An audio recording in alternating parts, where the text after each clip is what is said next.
Assalamualaikum warahmatullahi wabarakatuh.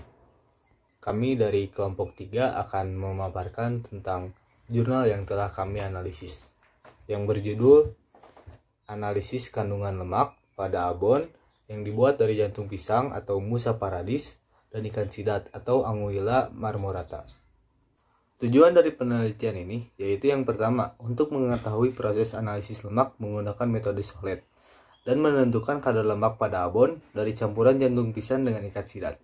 Rumusan masalah yang diangkat yaitu bagaimana sih proses analisis kadar lemak dengan metode Solet, lalu berapa nilai kadar lemak abon yang terbuat dari campuran jantung pisang dengan ikan sidat, lalu kandungan apa saja sih yang terkandung dalam jantung pisang sehingga bisa digunakan dalam pembuatan abon.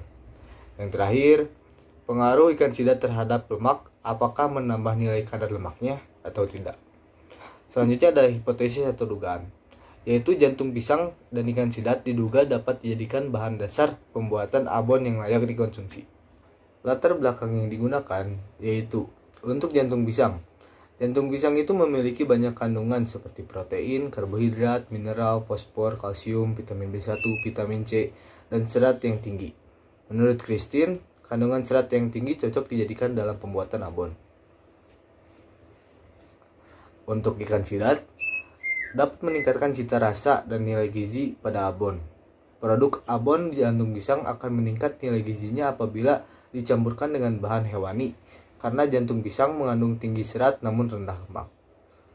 Untuk abon, jantung pisang yang kurang dimanfaatkan karena masyarakat tersebut kurang mengetahui bagaimana cara mengolah jantung pisang menjadi sebuah produk yang memiliki nilai gizi dan ekonomi yang baik. Prinsip dari preparasi sampel adalah berdasarkan sejumlah komposisi jantung pisang dan ikan sidat yang dicampurkan hingga homogen dan ditambahkan bumbu abon, kemudian diteliti menggunakan 5 perlakuan.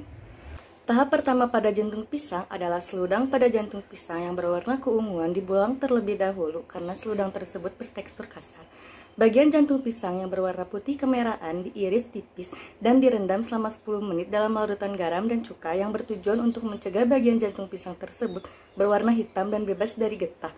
Setelah 10 menit, bagian jantung pisang tersebut dicuci sambil diremas-remas dan direbus selama 20 menit, kemudian didinginkan dan dicincang kecil-kecil.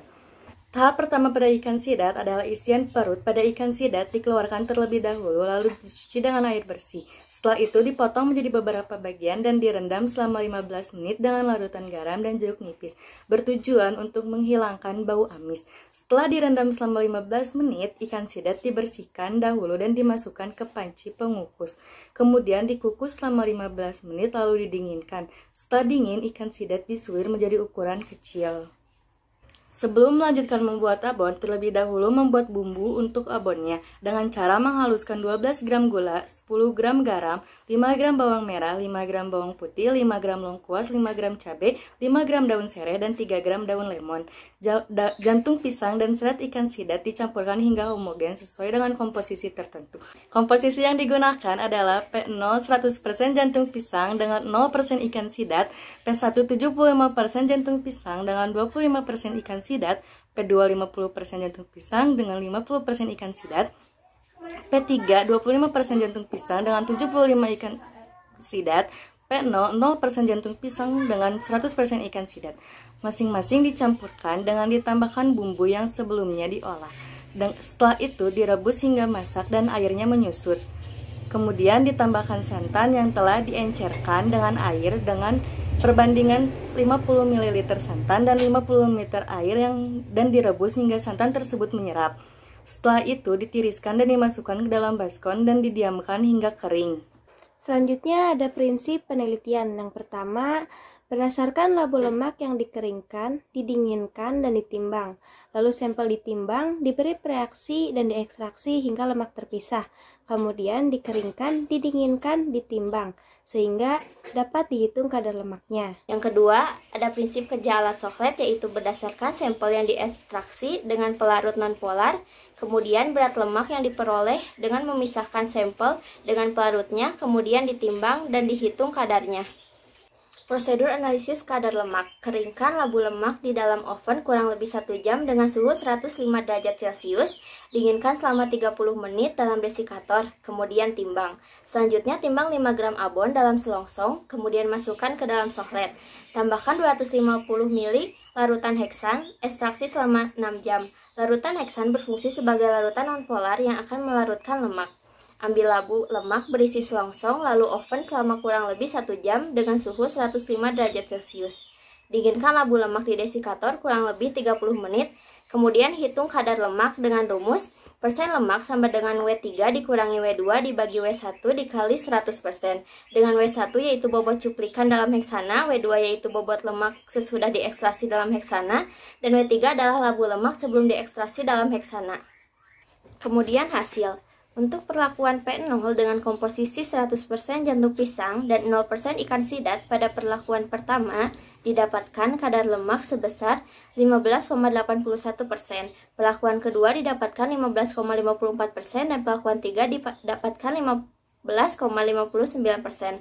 Rata-rata yang didapatkan yaitu 15,598%. P1 dengan komposisi 75% jantung pisang dan 25% ikan sidat pada perlakuan pertama didapatkan kadar lemak yaitu 16,93%.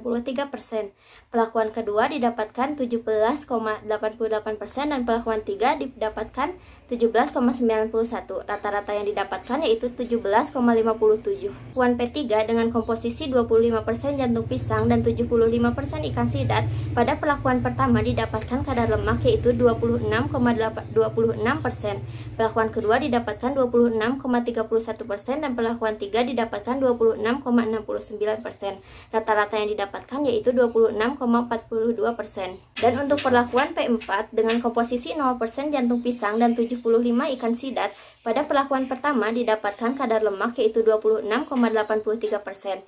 Perlakuan kedua didapatkan 27,07% dan perlakuan 3 didapatkan 27,80%. Rata-rata yang didapatkan yaitu 26,23%. Hasil penelitian ini menunjukkan bahwa ikan sidat dapat meningkatkan kadar lemak pada abon. Dapat dilihat dari berbagai macam perlakuan, semakin tinggi kadar ikan sidat maka semakin tinggi pula kadar lemaknya. Lalu pada saat proses pemasakan abon, kandungan air yang ada di abon akan ikut menguap dan digantikan oleh minyak dari ikan sidat. Dari 50 ml santan yang digunakan, dihasilkan lemak sebanyak 13,33 gram dengan nilai kadar lemak per gramnya 0,28 gram. Hasil dari analisisnya yaitu campuran jantung pisang dan ikan sidat merupakan kombinasi baru dari olahan abon yang memiliki nilai gizi yang baik serta produk ini menarik untuk diproduksi. Rata-rata yang dapat diambil dari ketiga perlakuan tersebut yaitu mendapatkan hasil 21,7%. Standar baku mutu yang digunakan yaitu SNI 0137071995 yang menyatakan bahwa kadar lemak pada abon harus memiliki syarat tidak lebih dari 30%. Maka hasil analisis tersebut layak dikonsumsi karena tidak melebihi standar baku mutu yang ditetapkan. Lalu ada saran. Yang pertama, alangkah baiknya penggunaan kata-kata dalam jurnal menggunakan bahasa yang mudah dimengerti. Pada poin prosedur, sebaiknya dijelaskan tahap per tahap tidak dalam bentuk paragraf, karena itu menyulitkan dalam pemahaman. Yang terakhir, perlu dikaji lebih lanjut tentang nilai-nilai gizi lainnya seperti karbohidrat, vitamin, protein, dan lain-lain untuk mendukung tetapan kandungan gizi yang terdapat pada abon tersebut. Sekian dari kelompok kami, mohon maaf apabila masih banyak kekurangan. Wassalamualaikum warahmatullahi wabarakatuh.